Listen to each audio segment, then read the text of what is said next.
ولقد آتيناك سبعا من المثاني والقرآن العظيم।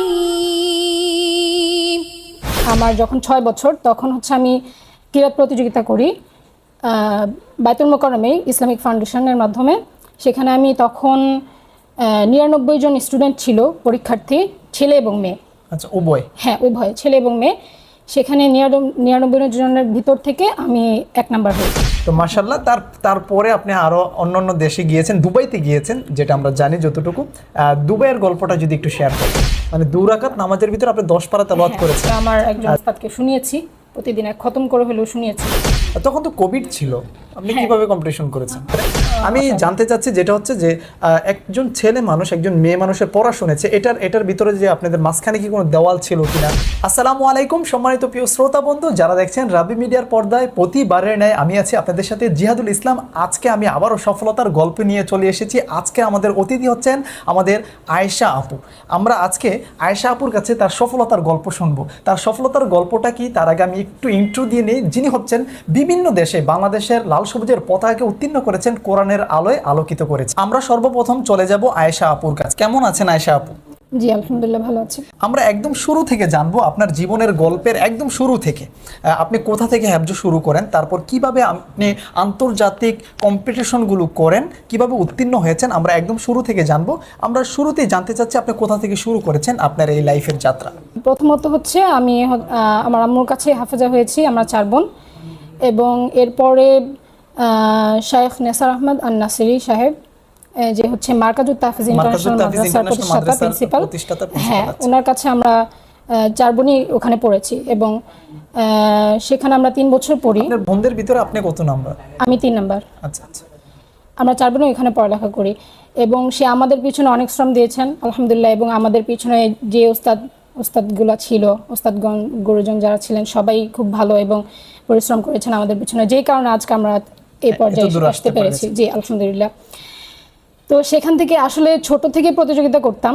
আমি হচ্ছে আমার যখন 6 বছর তখন হচ্ছে আমি কিরাত প্রতিযোগিতা করি বাইতুল মোকাররমে ইসলামিক ফাউন্ডেশনের মাধ্যমে। সেখানে আমি তখন 99 জন স্টুডেন্ট ছিল, পরীক্ষার্থী, ছেলে এবং মেয়ে। আচ্ছা, উভয়? হ্যাঁ, উভয়, ছেলে এবং মেয়ে। সেখানে 99 জনের ভিতর থেকে আমি 1 নাম্বার হই।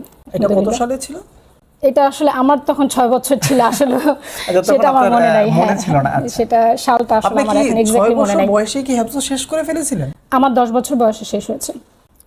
তাহলে আপনি 6 বছরের গল্প, ওইটা হচ্ছে আমার কিরাত কম্পিটিশন। কিরাত কম্পিটিশন। জি, আমার আম্মু একজন ইন্টারন্যাশনাল কারিয়ার, সেই পর্যায়ে সেই কারণে আপনি আগে থেকেই আপনি কোরআন সম্পর্কে আরো ভালো জানতেন। আচ্ছা, তারপর? তো সেখান থেকে আসলে প্রতিযোগিতাটা শুরু। এরপর হচ্ছে যখন নেসার সাহেবের মাদ্রাসায়, আমরা হুজুরের মাদ্রাসায় যখন আমরা ভর্তি হই, সেখান থেকে আবার হিফজের প্রতিযোগিতাটা করা শুরু করি। তো আমাদের শুরু হয় দেখা গেছে হচ্ছে 2017 থেকেই। অনেক ছোট ছিলাম যে কারণে, আর তখন বেশি আসতে হচ্ছে আমাদের ইরানের প্রতিযোগিতাটা। আচ্ছা, ইরানের প্রতিযোগিতাটা এটা হচ্ছে বড়দের জন্য? হ্যাঁ, বড়দের জন্য। বাট ওস্তাদ আমাদেরকে দিয়ে দাওয়াতেন হচ্ছে একটা যেন আমাদের সাহস হয়, হ্যাঁ একটা সাহস হয় এবং আমরা যেন আরো ভালো করতে পারি ইনশাআল্লাহ। যখন আমরা যদি টিকে যাই তখন যেন আমাদের কোনো ভয় ত্রুটি না থাকে, এই জন্য আমাদেরকে ছোট থেকেই প্র্যাকটিস করানো হতো। তো এরপরে 17, 18, 19 সবসময় হচ্ছে আমি 3 বছরে আমি ফার্স্ট হয়েছি আলহামদুলিল্লাহ।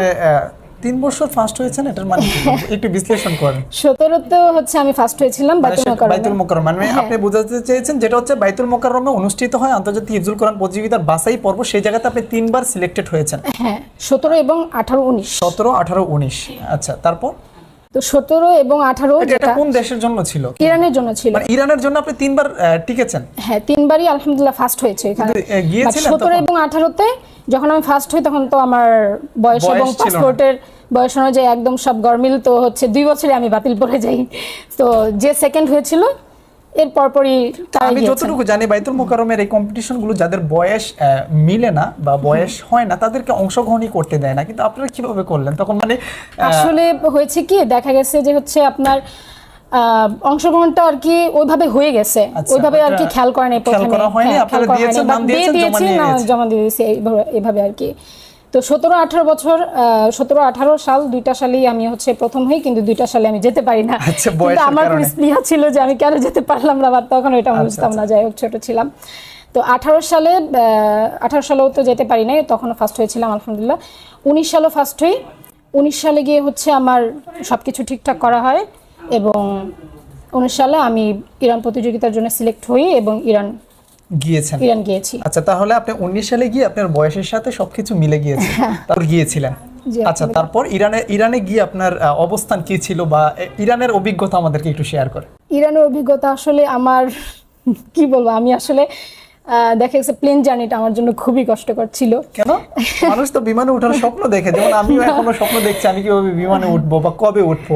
না, আর আপনি সেটার জন্য বলছেন আমার মনে হতো যে আমি সব জায়গায় রিক্সা দিয়ে যাবো, এরকম আর কি। আচ্ছা আচ্ছা, যাই। তো আসলে প্লেন জার্নিটা মানে ছোট ছিলাম তো ওইভাবে বেশি একটা বোঝা হয়নি। আচ্ছা আচ্ছা। তো যাই হোক, অনেক কষ্ট হয়েছিল আমার জন্য। আর ইরান যেতে অনেকটা সময় দরকার হয়, প্রায় 18 ঘন্টা সময় লাগে, আমি যতটুকু জানি। 18-19 ঘন্টার মতো লেগে যায়। তো আমার খুব ব্যাড এক্সপিরিয়েন্স ছিল, বোরিং লাগছিল। হ্যাঁ, বোরিং ছিল। তারপর আমি ওখানে সবার সাথে আলহামদুলিল্লাহ অনেক ভালো, তারা তাদের আচরণ এবং তারা আমাদেরকে যেভাবে গাইড করে, আলহামদুলিল্লাহ এত সম্মানের সাথে গাইড করে। এবং আপনার সাথে কি তখন কোনো আপনার গার্ডিয়ান গিয়েছিল? হ্যাঁ, আমার বাবা গিয়েছিলেন। আচ্ছা আচ্ছা, তাহলে যে মেয়েটা বাংলাদেশ থেকে সিলেক্টেড হয় তার সাথে অবশ্যই গার্ডিয়ান যায়? হ্যাঁ, অবশ্যই যায়। কিন্তু করোনার পরে হচ্ছে আপনার সব দেশের যেহেতু অর্থনৈতিক অবস্থা খারাপ, সেহেতু গার্জিয়ানের যে প্লেনের আসা যাওয়ার খরচটা সেটা আসলে ওরা বহন করতে চায় না। হ্যাঁ, সেটা হচ্ছে ওরা। তারপর ইরানে যাওয়ার গল্প বলেন। ইরানে যাওয়ার পর আলহামদুলিল্লাহ ওরা হচ্ছে আমাদেরকে এয়ারপোর্ট থেকে একদম ফুল দিয়ে মানে শুভেচ্ছা দিয়ে একদম নিয়ে যায়। কতজন কম্পিটিশন এসেছিল, মানে কতজন যারা কম্পিটিশন করবে প্রতিযোগী আসছিল? ওই 100 জনের উপরেই সর্বদা হয়ে থাকে। ওই 2-3 জন 4 জন 5 জন এরকম হয়। তাদের ভিতর আপনি একজন ছিলেন? হ্যাঁ, একজনকে। সবাইকে ফুল দিয়ে হোটেলে নিয়ে গিয়েছে এরকম কিছু? সবাইকে। আচ্ছা আচ্ছা, তারপর দেখা গেছে সবাই একদিনে আসে না, ওইভাবে একদিন একজনে আসে। আচ্ছা, তারপরের গল্প? তারপর হচ্ছে ওখানে ভালোই আমার এক্সপেরিয়েন্স ছিল আলহামদুলিল্লাহ। ওখানে আমি 4th হয়েছিলাম। তারপর আপনি ওই জায়গাতে কম্পিটিশন করি এবং আমি ওখানে 4th হয়েছেন। তো মাশাআল্লাহ, তারপরে আপনি আরো অন্যান্য দেশে গিয়েছেন, দুবাইতে গিয়েছেন, যেটা আমরা জানি যতটুকু। দুবাইয়ের গল্পটা যদি একটু শেয়ার করতেন, দুবাইয়ের জন্য কিভাবে বাঁচাই আপনি টিকেছিলেন? আমার জন্য খুবই কষ্টকর। সেটা হচ্ছে দেখা গেছে আমি ইরান থেকে আসার পরে খুব সিক হয়ে যাই। আচ্ছা আচ্ছা। সিক হয়ে যাওয়ার পরেও আমি হচ্ছে মাদ্রাসায় থাকি। মাদ্রাসায় থাকার পরে আমার যখন দুবাইয়ের প্রতিযোগিতাটা আসে, তখন আমি কম্পিটিশনটা করার পরে বাইতুল মোকাররমে সিলেক্ট হই আলহামদুলিল্লাহ। আচ্ছা, মানে আপনি বাইতুল মোকাররমে এটা হচ্ছে 2020 সালে। 2020 সালে আপনি বাইতুল মোকাররমে গিয়ে মানে বাইতুল মোকাররমে গিয়েছিলেন কিভাবে? 20 সালে না, আমার হচ্ছে ইরানের প্রতিযোগিতাটা শেষ হওয়ার পরই হচ্ছে আপনার 19 এর লাস্টের দিকে আপনার দুবাই প্রতিযোগিতাটা চলে আসে। আচ্ছা আচ্ছা, তখনই সিলেক্ট হয়ে যাই। আচ্ছা আচ্ছা, তারপরেই কিন্তু কোভিড শুরু হয়ে যায়। তখন তো কোভিড ছিল, আপনি কিভাবে কম্পিটিশন করেছেন? কোভিড শুরু হয়ে যায়, এটাই হচ্ছে সমস্যা। তারপর কি আপনি যেতে পারেননি? হ্যাঁ, কোভিড শুরু হয়ে যাওয়ার পরে মাদ্রাসা বন্ধ হয়ে যায়। মাদ্রাসা বন্ধ হয়ে যাওয়ার পরে আমি শারীরিকভাবে খুব অসুস্থ ছিলাম। আমার পরে একদম টোটালি হয়েছিল নাকি?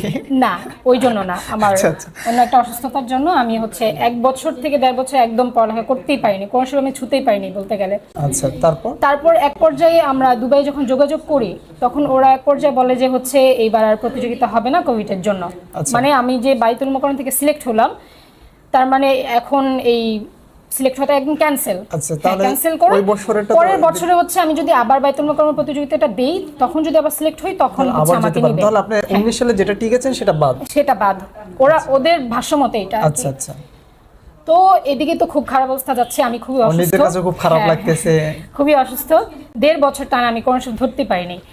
তো এরপরে গিয়ে ওরা 2021 সালের মাঝামাঝি একটা অবস্থায় হুট করে একদিন আমাকে হচ্ছে হোয়াটসঅ্যাপে নক করে।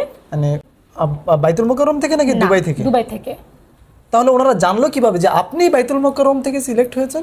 এটা আসলে যখন আমরা বাইতুল মোকাররমে সিলেক্ট হই, আচ্ছা, যেই দিন সিলেক্ট হই সেই দিনই হচ্ছে ওরা আমাদের সব ইনফরমেশন ওই দেশে পাঠিয়ে দেয়, যে দেশে প্রতিযোগিতা আমরা করি। আচ্ছা আচ্ছা, সাথে সাথে ওই দেশে চলে যায়। তো 2021 সালের মাঝামাঝি অবস্থায় আমাকে হচ্ছে হোয়াটসঅ্যাপে দুবাই থেকে একটা নক করা হয় যে হচ্ছে আপনার আগামী 3 দিনের ভিতর ভিসা এবং টিকিট চলে যাবে, আপনি কম্পিটিশনের জন্য তৈরি হন। আমার তো তখন এক্সপেরিয়েন্সটা মানে আমি তখন একদম যে আমি দিব না প্রতিযোগিতা। যেহেতু আমি অসুস্থ ছিলাম, করোনার সাথে হয়তো ছিলাম এটা বিষয় না যে আমি অসুস্থ থাকতাম, অনেকদিন যদি আমি পড়তে পারি নাই। পড়তাম তাহলে হয়তো আমার একটা মানে উদ্যোগ থাকতো। আচ্ছা, বাট আমি পড়িনি 1.5 বছর, কোনো শিফট ধরিনি, আমি এত যেহেতু আপনি খারাপ অসুস্থ অসুস্থ ছিলাম। হ্যাঁ, আপনার মনে করেন আমি 6 মাসের মতো হসপিটালেই ভর্তি এরকম ছিলাম আর কি। আচ্ছা, ওই অবস্থাতে আমার কোনো শিফট ধরা হয়নি। যখন আমি মেসেজটা পাই আসলে আমার নিজের কাছে আসলে ভালো লাগা থেকে আরো নিজের কাছে খারাপ লাগতেছে। আমি অনেক দেশের বেশি, জন্য হ্যাঁ, গিয়ে আমার একটা দেশের জন্য গিয়ে ওই জায়গায় প্রতিনিধিত্ব করব, যে অন্তত আমি ভালো একটা ভালো রেজাল্ট রেজাল্ট নিয়ে আসবো। যেহেতু আমি দেশের জন্য যাচ্ছি, দেশকে একটা ভালো কিছু দেওয়ার চেষ্টা করব। আচ্ছা, তারপরে কি হলো? তারপর আমি যখন মেসেজটা পাই আমার আব্বু আম্মুকে জানাই, তারাও খুব হতভম্ব একদম। না, আমি আসলে একদমই রাজি ছিলাম না। আমি একটু খুব জেদি, যেটা আসলে আমি বলি ওইটাই। আচ্ছা, দেখা যাচ্ছে আমি যাবই না। তারপরও আমার বাবা মা বলতেছিল যে যেহেতু ওনারা ওইখান থেকে knock করছে, এখন তোমাকে যেতেই হবে। তো ওনাদের মুখের দিক তাকায় আমার এখন যাই হয়, আমার কপালে যাই আছে। হ্যাঁ, সেই পর্যায়ে গিয়ে আমি আসলে তারপরে কিছুদিনও আমি সময় পাইনি। ওরা আমাকে যেদিন knock করছে সেই মানে সপ্তাহের প্রথমে নক করছে, আমার সপ্তাহ শেষে ফ্লাইট, এরকম একটা অবস্থা। এর মধ্যে আমি অসুস্থ। এরপরে চলে যাই দুবাই, আলহামদুলিল্লাহ চলে যাই। আমার খুবই মন খারাপ ছিল এবং আমি অনলাইনের মাধ্যমে দুবাইতে আপনার সাথে আপনার গার্ডিয়ান গিয়েছিল? হ্যাঁ, আমার বাবা গিয়েছিল। আচ্ছা, তারপর অনলাইনের মাধ্যমে আমি যতটুকু পেরেছি আলহামদুলিল্লাহ আমার একজন ওস্তাদকে শুনিয়েছি, প্রতিদিন 1 খতম করে হলেও শুনিয়েছি। প্রতিদিন 1 খতম? হ্যাঁ, আমরা এরকমই করতাম। আপনি খোঁজ নিয়ে দেখবেন, ইন্টারন্যাশনাল যারা আসলে পড়ালেখা করে, ইন্টারন্যাশনাল যারা প্রতিযোগিতা করে, তাদের যদি প্রতিদিন 1টা খতম না দেওয়া হয় তাদের আসলে পড়ায় আর থাকবে না। এটা কিভাবে আপনারা প্রতিদিন 1 খতম কিভাবে দেন? আমাদের একটা রেকর্ড আছে। আচ্ছা, রেকর্ডটা আমাকে একটু বলেন না, আমি শুনতে যাচ্ছি। আমরা দেখা গেছে যে আপনারা যদি ফজরের পর থেকে যদি তেলাওয়াত শুরু করেন তাহলে কি সন্ধ্যার আগে আপনাদের 1 খতম হয়ে যায়? সন্ধ্যার আগে না, আমাদের রাত 11টা থেকে 12টা বেজে যেত। আপনাদের কি প্রতিটি দিনই এইভাবে করতেন তেলাওয়াত? আমরা আমাদের যে ওস্তাদ গুরুজনরা ছিল তারা আমাদের প্রতি এতটা স্ট্রিক্ট ছিল যে আমাদেরকে প্রত্যেকদিন 1টা খতম দিতেই হবে। আর এটা না যে শুধু আমাদের কষ্ট, তাদের যে কি পরিমাণ কষ্ট হয়েছে আসলে আমরা জানবো আর তারাই জানবে। এটা আচ্ছা আচ্ছা, হুজুর, আমরা হুজুরদের কাছেই পড়াশোনা নিতাম। দেখা গেছে হুজুর আর ওস্তাদের ভিতরে পার্থক্য কি? না, অনেকে ভাবে যে ওস্তাদ জি হিসেবে একজন মহিলা, অনেকেই এটা ভেবে থাকে। তাহলে আপনারা কি ছেলে ওস্তাদের কাছে? হ্যাঁ, ছেলে ওস্তাদের কাছে আমরা সব সময় যাওয়ার পরে ছেলে ওস্তাদের কাছে। আপনারা তো মেয়ে মানুষ, আপনারা ছেলেদের কাছে কিভাবে পড়াশোনা করতেন? আমাদের সময় সম্মানিত ওস্তাদ যে নেসার আহমেদ, শাইখ নেসার আহমেদ আন-নাসিরি, উনি আমাদের জন্য খুব বড় একটা সুযোগ করে দিয়েছিলেন আলহামদুলিল্লাহ। এমন একটা রুম তৈরি করেছিলেন যে সেখানে খুব কড়া নির্দেশনা ছিল এবং আপনার সিসি ক্যামেরা ছিল, যেখান থেকে সে 24 ঘন্টা আমাদেরকে দেখতো। আমি গিয়েছি নেসার সাহেবের মাদ্রাসা। আমি গত কয়েকদিন আগে হুজুরের একটা ইন্টারভিউ এনেছি যে হুজুরের জীবন গল্প, আমি নেসার সাহেবের জীবন গল্প জেনেছি কয়েকদিন আগে। ভিডিওটা পাবলিশ হবে 2-1 দিনের ভিতরে। আমি জানতে চাচ্ছি যেটা হচ্ছে যে একজন ছেলে মানুষ একজন মেয়ে মানুষের পড়া শুনেছে, এটার ভিতরে যে আপনাদের মাঝখানে কি কোনো দেওয়াল ছিল কিনা কিংবা আশেপাশে কিরকম ছিল না? তাহলে কিভাবে? এই যে যেমন আমি আর আপনি বসে আছি, এইভাবে দেখা গেছে আরেকটু দূরত্ব বজায় রেখেছি এরকম আর কি। তাহলে কি আপনারা সব সময় আপনাদের যে পর্দার যে মেইনটেইনটা ছিল সেটা করতেন? আমরা সকালে যে আমরা বের হতাম, আমাদের মহিলা শাখাটা ছিল 5 তলায়, আমরা ছেলে শাখায় 4 তলায় গিয়ে শোনাতাম পড়াটা। আচ্ছা, তো ওইখানে একদম পুরো সিসি ক্যামেরা ছিল। দেখা গেছে যে আমরা যখন ফজরের পরে যেতাম, সেই যে আমরা বোরকা পরে যেতাম আর বোরকা খোলা যেত না সারাটা দিনের জন্য। ছেলেদের সাথে? হ্যাঁ, ছেলেদের সাথেই। তাহলে এটা কি আপনাদের কাছে কখনো এরকম ফিল হয় নাই আমাদের সাথে ছেলেরা পড়াশোনাচ্ছে কিংবা? না, আসলে আমরা ওরকম ভাবে আমরা শুধু থাকতাম প্রতিযোগিতার উপরেই। আচ্ছা, আপনাদের টার্গেটটাই ছিল আমরা ভালো কিছু করব, দেশের জন্য ভালো কিছু নিয়ে আসব। আর তখন তো আপনারা আরো ছোট ছিলেন। হ্যাঁ, এবং ওস্তাদরা যে পরিমাণ স্ট্রিক্ট ছিল ওগুলো আসলে মাথায় আসা সম্ভব না, আসলে ফিতনা বা কোনো এই টাইপের জিনিস আসা সম্ভব না। আসলে অনেক স্ট্রিক্ট ছিল। আচ্ছা, তারপর বলেন, তারপর দুবাইয়ের অবস্থানটা। হ্যাঁ, তো আপনাকে খতমের কথাটা বলা। হ্যাঁ, ঠিক আছে। তো আমরা যে সকালবেলা যেতাম ফজরের পর, সেখান থেকে আপনার শুধু নামাজ এবং খাওয়ার ছুটির বাদে আমরা একদম টানা যে শুরু করতাম, প্রত্যেকদিন একজন 1টা খতম দিত আর কি। আমি যেটা জানতে চাচ্ছি, আপনারা যখন 1 খতম তেলাওয়াত করতেন আপনারা খাবার খেতেন কখন? আপনি মনে করেন যে এই যে আমরা ফজর সময় গেলাম, হিফজখানায় কিন্তু একটা রুটিন থাকে, যেটা আপনার 9টা থেকে বা 10টা থেকে একটা 12টা পর্যন্ত একটা ঘুমের ছুটি আছে। আমরা সেই ছুটিটা আসলে পেতাম না। তাহলে আপনারা না ঘুমিয়ে পড়তাম এবং কি আমরা যে আধা ঘন্টা সময় পেতাম জোহরের নামাজের সময় যে সময়টা পাইতাম, আধা ঘন্টা সময় পাইতাম, ততক্ষণের ভিতরেই আপনার হচ্ছে তাহলে নামাজ তো এবং আপনাদের- খাওয়া। হ্যাঁ, আপনাদের তো অনেক রেকর্ড আছে। আপনারা নফল নামাজে কখনো তেলাওয়াত করেছেন? অবশ্যই। আপনি নফল এবং নামাজে কি- আপনি সবচেয়ে হাইস্ট তেলাওয়াত আপনি একটু বলেন। আপনি 2 রাকাত নামাজে সবচেয়ে 2 রাকাত নামাজে দুই রাকাত কতটুকু নামাজে তেলাওয়াত? আমার হচ্ছে সবচেয়ে হাইস্ট 10 পারা। মানে 2 রাকাত নামাজের ভিতরে আপনি 10 পারা তেলাওয়াত হ্যাঁ। করেছেন। আচ্ছা, মাশাআল্লাহ। যাক, আপনারা বুঝতে পেরেছেন দর্শক যে কোরআনকে নিয়ে তারা কতটা রিচার্জ করেছে এবং কোরআনকে কতটা ভালোবাসে বলেই কিন্তু কোরআন নিয়ে এতটা মেহনত করা সম্ভব। আচ্ছা, আমরা এটা জানলাম, আমরা বুঝেছি আপনারা অনেক মেহনত করেছেন। তারপর দুবাই গিয়েছিলেন, তারপর দুবাইয়ের গল্পটা একটু বলেন। দুবাই গিয়েছিলাম, এরপরে আলহামদুলিল্লাহ ভালো।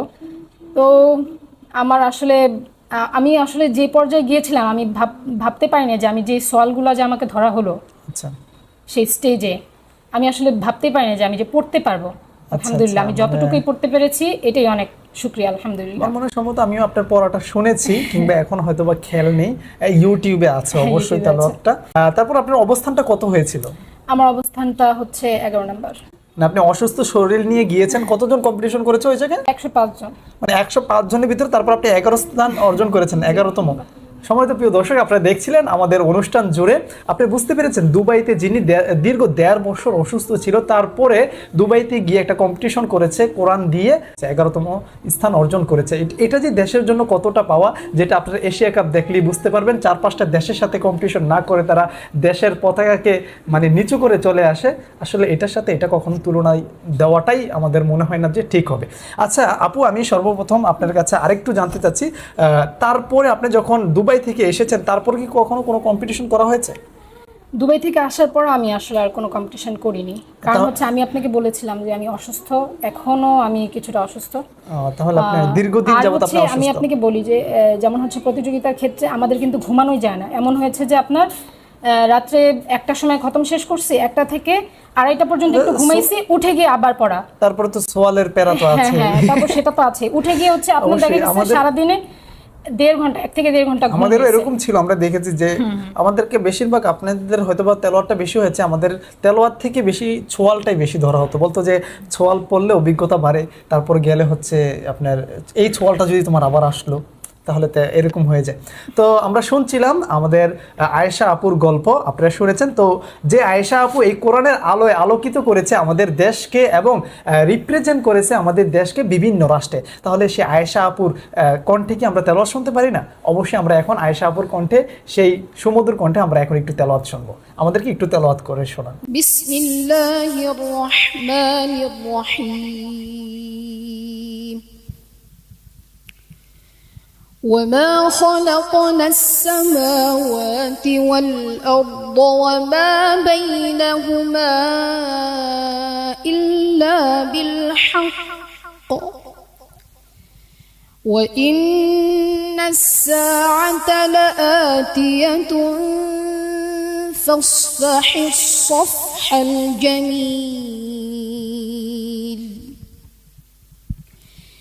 إن ربك هو الخلاق العليم ولقد آتيناك 7 من المثاني والقرآن العظيم لا تمدن عينيك إلى ما متعنا به أزواجا منهم ولا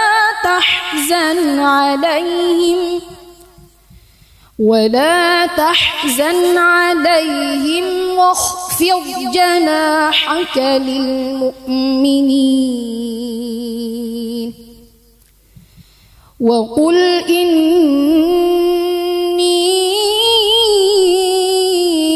أنا النذير المبين كما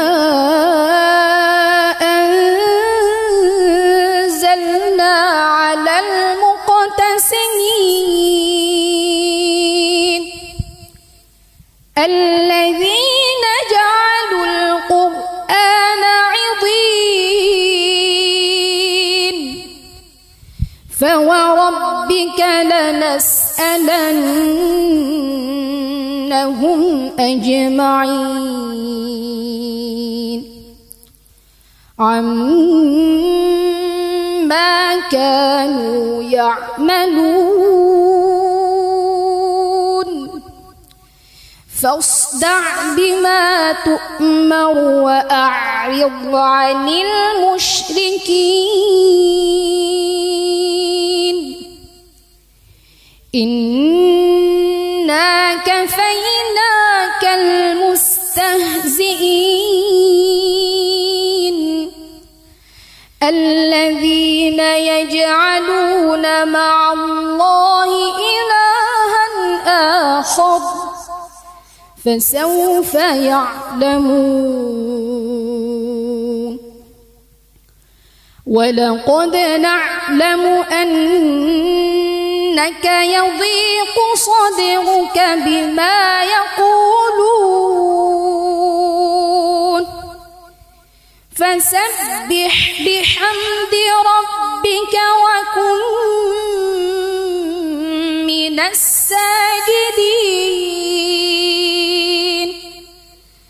واعبد ربك حتى يأتيك اليقين صدق الله العظيم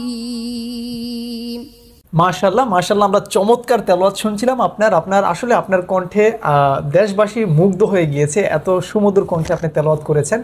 আমরা আপনার কাছে আরেকটু বিদায় নেওয়ার আগে আরেকটু জানতে চাচ্ছি আপনি এখন কি করছেন? এখন আসলে কিতাবখানায় পড়ছিলাম, মিজান শেষ হয়েছিল, বাট এরপরে আর ভর্তি হওয়া হয়নি। মানে আপনি মিজান পড়েছেন, মানে হেফজ শেষ করে এসে মিজান পর্যন্ত জামাত পর্যন্ত পড়েছেন, তারপর পড়া হয়নি। তো এখন কি করছেন? এখন আসলে দেখা গেছে আম্মু মাদ্রাসাটা একটু করি। মানে আপনাদের মাদ্রাসা আছে? হ্যাঁ, আমাদের মাদ্রাসা আছে। না, আপনাদের নিজস্ব মাদ্রাসা জি, আছে? আমাদের মাদ্রাসা আছে। আপনি একটু আগে বলেছিলেন আপনাদের 4 বোন, আপনার হাফেজা, আপনার আম্মু হাফেজা, আপনার আব্বু?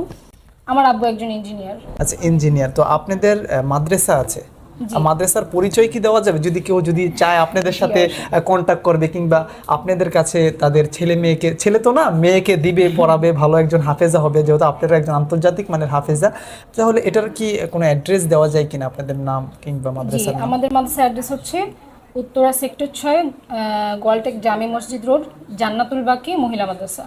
উত্তরা 6 নম্বর সেক্টর, গোয়ালটেক মসজিদ। হ্যাঁ, গোয়ালটেক মসজিদ রোড। এটা হচ্ছে রেল লাইনের এই পাশে। রেল লাইনের এই পাশে। আচ্ছা, গোয়ালটেক মসজিদ, তার সাথে রোড হচ্ছে, মাদ্রাসার নামটা জান্নাতুল বাকি মহিলা মাদ্রাসা। আচ্ছা আচ্ছা, মাশাআল্লাহ। সম্মানিত প্রিয় শ্রোতা বন্ধু, আপনারা দেখছিলেন আমাদের অনুষ্ঠান এবং সফলতার গল্প।